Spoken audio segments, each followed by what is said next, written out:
কেমন আছো আমার প্রিয় সন্তান তুমি? আজকের সুসংবাদটি শোনার পর তুমি পাগল হয়ে যাবে। তোমার কি আমার জন্য কিছু সময় আছে? তাহলে আজই শুনুন। জীবনে আর কখনো এমন সুযোগ আসবে না। তুমি এটা পাবে না। আমার প্রিয় সন্তান, ঈশ্বর ভোলেনাথ কাদের উপর দয়ালু। তার প্রতিটি খারাপ কাজ তাকে স্বস্তি দেয়। জীবনে কখনো কারো কাছে হাত বাড়াও না, প্রয়োজন নেই।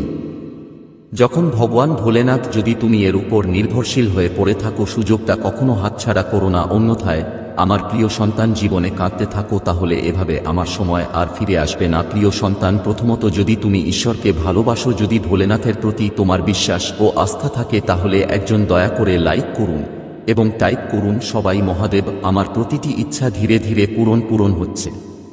এটা করো। বিশ্বাস করো আমার প্রিয় সন্তান, তোমার জীবন যত বড়ই হোক না কেন, ভগবান ভোলেনাথ যখন আপনার সাথে আছেন, তখন কেন সমস্যা হবে? যদি আমরা ভক্তদের দিকে একবার তাকাই, তাহলে তাদের সকলের ব্যথা শেষ হয়। আমার প্রিয় বাচ্চারা, ভগবান ভোলেনাথ হলেন দেবতাদেরও দেবতা। তাকে দেবতাদের রাজা বলা হয়।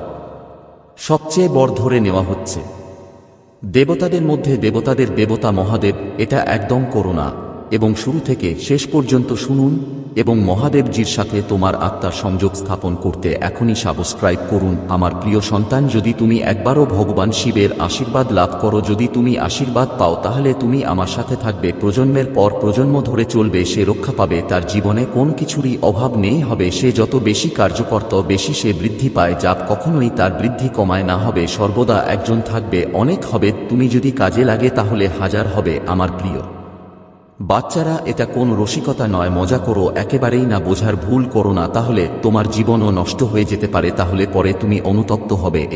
এজন্যই এটি শুরু থেকে শেষ পর্যন্ত শুনুন। এটা তোমার জন্য খুব ভালো খবর। এই সুসংবাদটি আজ যদি তুমি আমাকে প্রত্যাখ্যান করো, তাহলে তুমি চিরকাল অনুতপ্ত থাকবে। পরে থেকে আফসোস করে লাভ কি? যখন পাখি মাঠ মিস করে, তখন এটা প্রবাদের মত।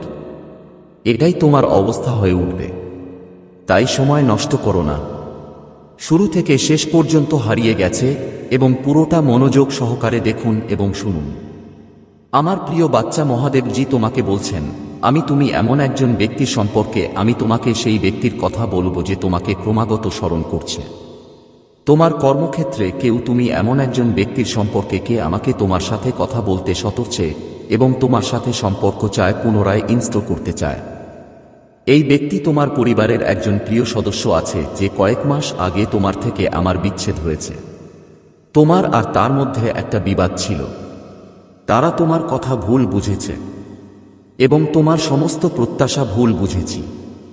তারা তোমাকে এক অগ্রহণযোগ্য মনোভাব দিয়েছে। থেকে দেখা, এটি তোমাদের দুজনের মধ্যে উত্তেজনা তৈরি করে ভুল বোঝাবুঝি এবং শত্রুতার অনুভূতি তৈরি করা, এটা হয়ে গেছে। তারা ভেবেছিল তুমি ছাড়া খুশি হব। স্বর্গ থেকে তোমার শুভাকাঙ্ক্ষীরা এই ব্যক্তির অবস্থা দেখেছি। তাদের বিশ্বাস করো যে এই ব্যক্তিকে তোমার নিজের হিসেবে গ্রহণ করা উচিত, জীবনে আবার স্বাগত জানানো উচিত। যদি তুমি ঈশ্বরে বিশ্বাস করো, তাহলে এই ভিডিওটি ভালো লেগেছে তোমার আত্মার কাছে মহাদেবজির সাথে চ্যানেলটি সংযুক্ত করতে সাবস্ক্রাইব করুন। আমার জীবনের জন্য ঈশ্বর আমার উদ্দেশ্যে প্রার্থনায় দিয়ে পুনরাবৃত্তি করুন। মহাদেবজি, আমি খুশি যে তুমি আমাকে বানিয়েছ। আমার সারা জীবন তোমার ভালোবাসা এবং সুরক্ষার জন্য ধন্যবাদ। আমি যে পরিবার থেকে এসেছি, তোমার জন্য আপনাকে অনেক ধন্যবাদ। এবং আমার জীবনের প্রতিটি দিন আজ আমি তোমার কাছে এসেছি একটা প্রভাবের জন্য। তুমি আমাকে এই পৃথিবীতে আমার অনুপ্রেরণা দাও। দেখান আমাকে সেই পথে পরিচালিত করো। আমার কোনটা দত্তক নেওয়া উচিত তা দেখাও। আমি আপনার কাছ থেকে আমার কি প্রয়োজন তা বুঝতে আমাকে সাহায্য করুন। কি যোগ করতে হবে, আমাকে সেই ক্ষমতাগুলি সম্পর্কে জানান। তুমি আমাকে কি দিয়েছ তা আমাকে জানাও এবং আমাকে এগুলো বুঝতে হবে এবং ব্যবহার করতে হবে। অনুগ্রহ করে অনুমতি দিন। আমি আমার দৈনন্দিন জীবনে কাজ এবং লক্ষ্যের জন্য নির্দেশিকা দাও। আমি নির্দেশনা এবং নির্দেশনার জন্য বিদ্যমান। আমি এর জন্য মহাদেবজির কাছে প্রার্থনা করি। আমি তোমার ভালোবাসা আর যত্ন ছাড়া আমি চলতে পারবো না। আমি এটা করতে পারবো। সঠিক সিদ্ধান্ত নেওয়ার জন্য আমি তোমার সৌন্দর্য এবং গ্রহণযোগ্যতাকে আলিঙ্গন করো। আমি জানি কিছু রুট এরকম হতে পারে যা আমার কাছে সঠিক মনে হতে পারে, কিন্তু দুর্ভাগ্যবশত শেষ হতে পারে। আমি ওই পথগুলো ভালোবাসি, আমাকে এর থেকে দূরে থাকতে সাহায্য করো। তুমি আমার কণ্ঠস্বর, দয়া করে শুনুন এবং আমাকে বুঝতে সাহায্য করুন। আমি তোমার কণ্ঠস্বর এবং তোমার নির্দেশাবলী অনুসরণ করি। তাদের শেখান কিভাবে এটা করতে হয়। তোমার আলোর দিকে আমাকে নিয়ে যাও। যাও, আমার ঝাপসা দৃষ্টি দূর করে দাও। আমার পথ প্রদর্শক হও এবং সর্বদা আমাকে রক্ষা করো। এটা করো। হর হর মহাদেব লিখুন। আজ মহাদেবজি, আমি তোমাকে বলছি যে সঠিক সময় আসছে। তুমি পদোন্নতি পেতে যাচ্ছ। ভালো সুযোগগুলি আপনার দিকে আসছে। সঠিক মানুষ তোমাকে খুঁজে বের করবে। প্রতিশ্রুতি পূরণ হয়েছে, ঘটতে চলেছে। সময়ের উপর বিশ্বাস রাখো, তোমার জন্য আশীর্বাদ আসছে। তাহলে আমার বাচ্চা, যতক্ষণ না তুমি নীরবে মন্ত্রটি জপ করো, এটি করার সময় আপনাকে বসে চোখ বন্ধ করে থাকতে হবে। অবশ্যই বন্ধ করো। আমার সন্তান, তুমি এখনো আছো, হতাশ হয়ে বসেছিলে কেন? তোমার কি আছে? তোমার কি মহাদেবজির উপর বিশ্বাস ছিল না? অথবা তোমার কি তোমার মায়ের উপর বিশ্বাস ছিল না? আমার তোমার কাছে যেতে আমার একটু সময় লাগছে শোনা গেল, কিন্তু আমি তোমাকে যা খুশি এনে দেব। আমি এসেছি। আমি তোমাকে যা বলতে যাচ্ছি তা হলো তোমার নিজের জন্য যা প্রয়োজন তার চেয়ে বেশি হবে। কারণ যখন তোমার ভোলানাথের কেউ নেই, তোমার জীবনে প্রতিক্রিয়া আমরা এটা করি। এতে কিছুটা সময় লাগে, সে তোমার জন্য আরো ভালো হয়ে উঠছে। আমার বাচ্চা, তুমি এটা কিভাবে ভাবলে? তুমি নিজেকে হতাশ করলে কেন? এবং তুমি আমাকে মহাদেব দিয়েছ এবং তার মা পার্বতীর কাছ থেকে কিভাবে বিশ্বাস করব? সরানো হয়েছে। এটা তোমার সাথে মানায় না। কারণ আমার বাচ্চারা, আমি এখনো এটা দেখছি। হয়েছিল তোমার ভোলেনাথজি থাকা উচিত তোমার জন্য। এত পুরস্কার নেই। তুমি আমাকে অনেক কিছু করতে বাধ্য করছো। তুমি যা ভেবেছিলে তার চেয়েও বেশি। আমার বাচ্চারা, আমি তোমাকে যতটা দিয়েছি ততটা কাউকে দেইনি। দেওয়ার সিদ্ধান্ত নিয়েছে। কারণ তুমি আমার সেই ভক্তদের একজন হন যাদের মহান বিশ্বাস আছে এবং তোমার বিশ্বাস থাকতে হবে। আমার বাচ্চারা বিশ্বাসের উপর প্রতিষ্ঠিত। পুরো পৃথিবী বিশ্রামে আছে। পুরো পৃথিবী, এটি কেবল বিশ্বাসের ভিত্তিতে চলে। কিন্তু আজ সেই সময় কেউ কাউকে বিশ্বাস করে না। সেটা আমাদের নিজের হোক বা আত্মীয় স্বজন, সে আত্মীয় কিনা, সে অপরিচিত কিনা, এবং সে কিনা তোমার হৃদয়ের কাছাকাছি থাকো। আজকের যে কোন একটি, আমি সেই সময় কাউকে বিশ্বাস করতে চাই না। হয় কারণ আজ এই যুগে যে কেউ বিশ্বাসের যোগ্য নয়। কারণ বিশ্বাস ভেঙে গেছে। যদি সে চলে যায় তাহলে হৃদয় ভেঙে যায়। এবং যখন এটি ভেঙে যায় তখন হৃদয়ে একটি গীত তৈরি হয়, এবং যখন হৃদয়ে যে গীত থাকে তখন তা বেরিয়ে যায়। আমি বুঝতে পারছি না। সে সবসময় এক কোণে বসে এটা করে এটা থেকে যায়। আমার বাচ্চারা, যদি মানুষ একে অপরের সাথে কথা বলতে চায়, তাদের যে কোনো কাজে তাদের নিজের মনে করো হস্তক্ষেপ করে তাদের ধ্বংস করো না এবং কিংবা বাধা সৃষ্টি করবেন না। তাদের সম্পর্কে আমি কখনো ভুল নই এবং তারাও নয়। এটি সম্পূর্ণ করুন। যদি তারা এটা করে তাহলে মানুষ কিন্তু তারা এতে বিশ্বাস করতে শুরু করবে এবং এই যুগটি এটিকে একটি সুন্দর যুগ বলা হবে। কিন্তু আমি করি না। মনে হচ্ছে এই যুগে ধর্ম প্রতিষ্ঠিত হয়েছে। এটা সম্ভব হবে কারণ কলিযুগ এমন এক স্তরে পৌঁছেছে সবাই ধর্ম এবং অসদাচরণের উপর নির্ভরশীল। এটি বাঁকানো। এইরকম জীবন এটা জাহান্নাম হবে। যখন কেউ কাউকে বিশ্বাস করে না, যদি সে এটা না করে তাহলে মানুষ সবকিছু হারাবে। আমরা দেখব, আমি নিজেকে সবকিছু মনে করব। আমি শুধু এর জন্যই সবকিছু বানাবো। কেউ গরিব আবার কেউ দুর্বলদের সাহায্য করবে না এবং পতিতাবৃত্তিতে লিপ্ত হবে। কিছু মানুষ আমার মতো বাচ্চারা আগে তো এমন ছিল না। সত্যযুগ, ত্রেতাযুগ, দাপর, এই সকল মানুষ খুবই সভ্য ছিল। আর বাকি সবাই সেখানে ছিল। কোনো অন্যায় কাজ নয়। আমি এটা করতাম। যা কিছু ঘটত তা ধর্মই হতো। কিন্তু আগের সময়গুলো ভিন্ন ছিল। প্রথম আগে মহান রাজারা ছিলেন। ওই রাজাদের সমস্ত রাজ্য তাদের নিয়ন্ত্রণে ছিল এবং যদি কেউ অপরাধ করে তাহলে সে ভোগে। যদি সে তা করে থাকে তাহলে রাজার এটা জানা উচিত। সে যাচ্ছিল, শুভম তাড়াতাড়ি তাকে ধরে তার কাছে নিয়ে গেল। আমি তাকে আদালতে নিয়ে আসতাম এবং আদালতে আনার পর বিষয়টি পর্যালোচনা করুন এবং আপনার মতামত দিন, প্রতিক্রিয়া জানাবেন। যদি অপরাধী যদি এটি প্রমাণিত হয় তবে তাকে অপরাধ অনুসারে শাস্তি দেওয়া হবে। কঠোরতম শাস্তি দেওয়া হয়েছিল, যার কারণ মানুষ অপরাধ করতে ভয় পেত, কারণ তার শাস্তি ছিল ভয়াবহ। এজন্যই আমার বাচ্চারা সবাই এই জিনিসগুলি অনুসরণ করে না। আমরা করি, তারা যা খুশি তাই করে। কিছু মানুষ আছে যারা ধর্মীয় কর্মকাণ্ডে জড়িত আর ধর্মের চাঁদা না দাও আর কখনোই কাউকে বিনা কারণে বিরক্ত করো না, আমরা করি। কিন্তু যারা মালিনটা ভেতরে জায়গা করে নিয়েছে, তাহলে তুমি ওখান থেকে দূরে কিভাবে?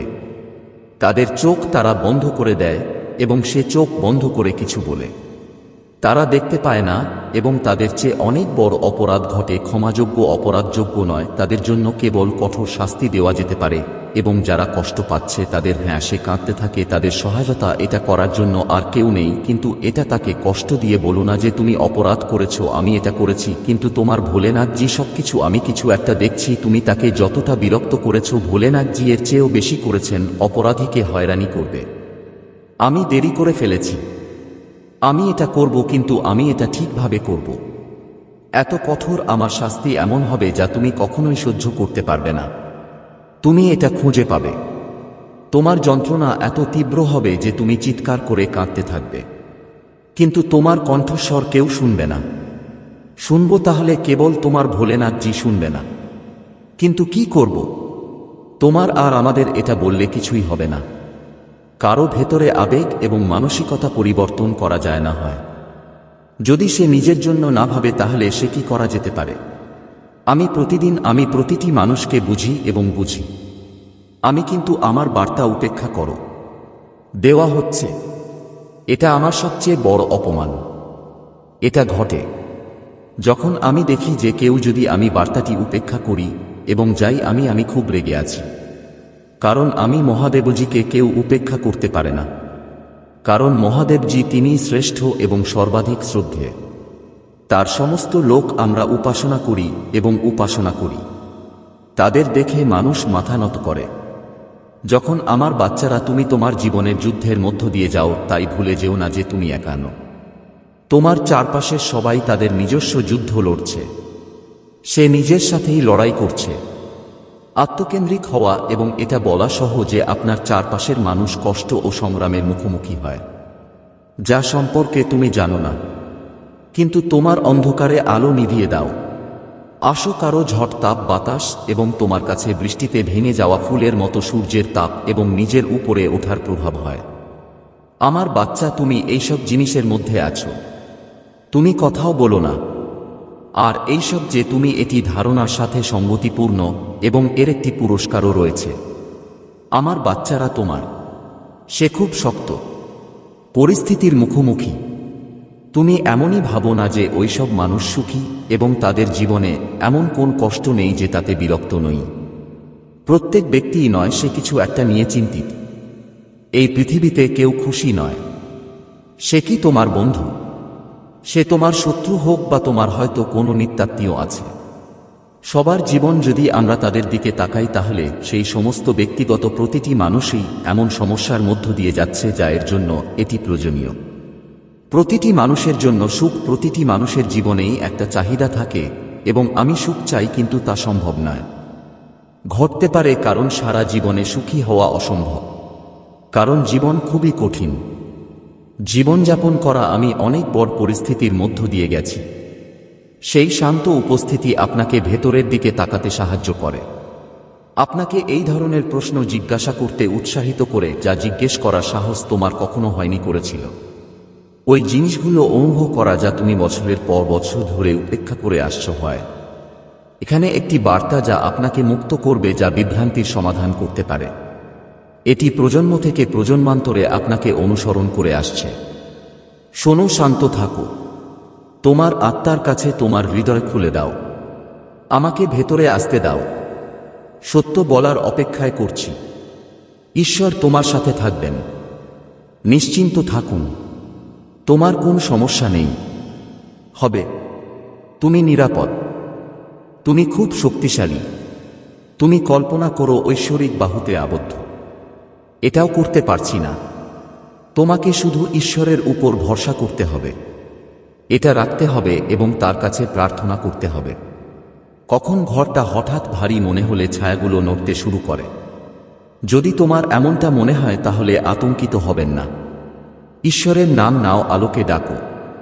আত্মা তার চেয়েও বেশি কিছু। তোমার সাথে কে হাঁটে সেটা শক্তিশালী নয়, তুমি ফেরেশতাদের দ্বারা বেষ্টিত এবং তারা এখনো সতর্ক আছে। ভীত হওয়ার সময় এসেছে, ওখানে না, শোনার সময় এসেছে। কিছু জিনিস তোমার কাছে পৌঁছানোর চেষ্টা করছি। রহস্য সময়ের প্রেমে মোরা ঐশ্বরিক সত্য এগিয়ে যেতে থাকল। বংশ পরম্পরায় চলে আসছে করুণা। এখন সে তোমার বাড়িতে বিশ্রাম নিচ্ছে। আত্মা এসেছে কারণ অনেক আগে একটি বার্তাটি নীরবে বন্ধ করে দেওয়া হয়েছিল এবং এখন ঈশ্বর এটা ভেঙে দিচ্ছেন। তুমি তোমার চারপাশে কেউ যা অনুভব করে তা একটি বট প্রকাশের অংশ। যে কোন ব্যক্তি যিনি কখনো আমি নিঃশ্বাস নিয়েছিলাম, যে কোন ব্যক্তি যিনি কখনো আমি কেঁদেছিলাম, যে কখনো শান্তি জানে না প্রার্থনা করেছিলেন, তারা এখনো ধরে আছে, কারণ তারা নিশ্চিত করতে চায় তুমি যেন তোমার মুহূর্তটি মিস না করো। এগিয়ে এটি জানার মাধ্যমেই বিকাশের পথ শুরু হয়। তোমার আগে যা ঘটেছিল, তোমার আশীর্বাদ নিজের ঘরের ভেতরে লুকানোর পথ, এটি শুরু হয় বিষয়গুলো খুলে বলার মাধ্যমে। তুমি কখনোই না আমাকে এইসব বিভ্রান্তির মধ্য দিয়েও যেতে হয়নি। তুমি কখনোই না অন্ধভাবে চলার জন্য তৈরি করা হয়নি ছিল। এই কারণেই এই অনুভূতি টিকে থাকে। এই কারণ রহস্য উন্মোচিত হওয়ার আগে বাতাস শান্ত হোক, সে যায়। তুমি নিরাপদ।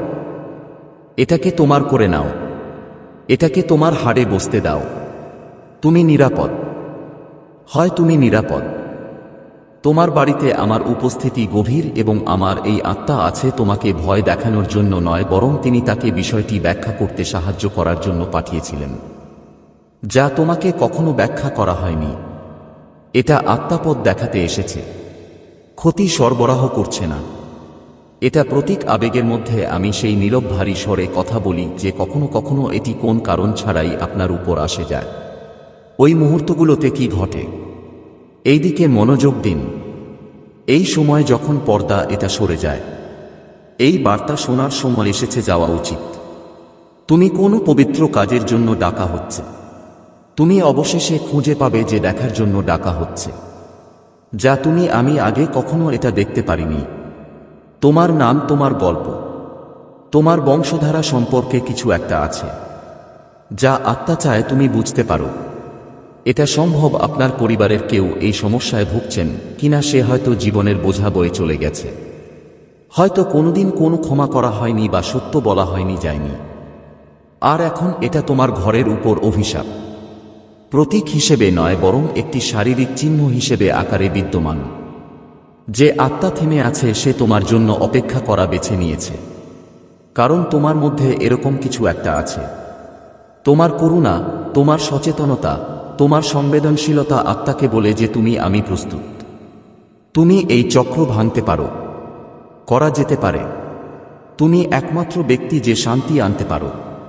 হয় এতে ভয়ের কিছু নেই, এটা সেই কাজটি করে। এটি অসম্পূর্ণ রয়ে যাওয়া জিনিসগুলি সম্পূর্ণ করার বিষয় ছিল। তোমার শুধু প্রার্থনা করা উচিত, তোমার ঠোঁট দিয়ে নয়, তোমার পুরো আত্মা দিয়ে থেকে। আমাকে জিজ্ঞাসা করো কোনটা অবশ্যই দেখা উচিত। আমার জায়গা আমার হাত থেকে রক্ষা করার জন্য বলো। আমি যেন তোমার হতে পারি তার জন্য প্রার্থনা করো। তোমার আত্মা শান্তিতে থাকুক এবং আমাকে স্পষ্টতা দিতে দিন। তোমার ঘরে যা যা লুকানো আছে তা কেবল স্মৃতি নয়, এটা একটি চাবি আছে এবং এই চাবিকাঠি সেই সাফল্যের দিকে নিয়ে যাবে। অর্জনের দ্বার খুলে দিতে পারে। তুমি এর জন্য প্রার্থনা করেছ, যদিও তুমি জানো না ওরা কিভাবে আসবে। আত্মা জানে নীরবতা কোথা থেকে শুরু হয়েছিল এবং ঈশ্বর জানেন এটা স্বাধীনতায় করা সম্ভব। কিভাবে এটি পরিবর্তন করবেন? অবশেষে ঈশ্বর আপনার ঘরে আছেন। উপস্থিত আত্মাকে উন্মোচিত করা। এই থেকে এক মুহূর্ত কেটে যাওয়ার আগেই তার আগে পরবর্তী সুযোগ হাতছাড়া হতে পারে। তোমার আছে, তোমার হৃদয় খুলে দিতে হবে। ঈশ্বর বলেন, আমি চাই না তুমি বিভ্রান্ত হও বা ভীত হও। আমি চাই তুমি বোধগম্যতার সাথে বাস করো। আমি চাই তুমি অনুগ্রহে থাকো। আমি তোমাকে জানাতে চাই অতীত, হ্যাঁ গতকালের প্রতিধ্বনিও আমার হাতে। আমি যখন আসব তখন তোমার চিকিৎসার অংশ হতে পারব। হয় এই বার্তাটি তোমার জন্য। সোল নাইট আমাকে নাড়া দিতে পারে, কিন্তু আসল বার্তা হলো এটি আপনার আত্মার কাছে নিয়ে আসে। এটা তোমার ভবিষ্যৎ, তোমার স্বচ্ছতা, এটা তোমার আলোর কথা। তোমার জীবনে যা অব্যক্ত থেকে যায় অবশেষে প্রকাশ্যে বেরিয়ে আসছে, এবং আত্মা তিনি কেবল সত্যের ধারক। ঈশ্বরের মহিমা আপনাকে আবার সঠিক পথে ফিরিয়ে আনার পরিকল্পনার একটি হাতিয়ার, এটাকে উপেক্ষা করো না। আমাদের তোমার হৃদয় শক্ত করো না। জিজ্ঞাসা করুন, অনুসন্ধান করুন, শুনুন ঈশ্বরের আত্মা তোমাকে দেখাক। এর মানে কি? তোমার বাড়িতে পবিত্র কিছু ঘটছে, দেখার মতো কিছু, তোমাকে নির্বাচিত করা হয়েছে, এমন কিছু যা তোমাকে এটা ঠিক করার জন্য নির্বাচিত করা হয়েছে। এবং যদিও এটা রহস্যজনক মনে হতে পারে, দেবতা বিভ্রমের স্রষ্টা নন, সে শান্তি আনে যাচ্ছি। প্রতিটি ফিসফিসানি বিশ্বাস করো, অস্থিরতার প্রতিটি মুহূর্ত, চলমান প্রতিটি ছায়া এবং প্রতিটি আলো পরিচালনা করা, যা তুমি তোমাকে ভয় দেখানোর জন্য নয়, তোমার আত্মার জন্য। তুমি কি তা সম্পর্কে সচেতন হচ্ছ? সতর্ক করার জন্য পলক ফেলে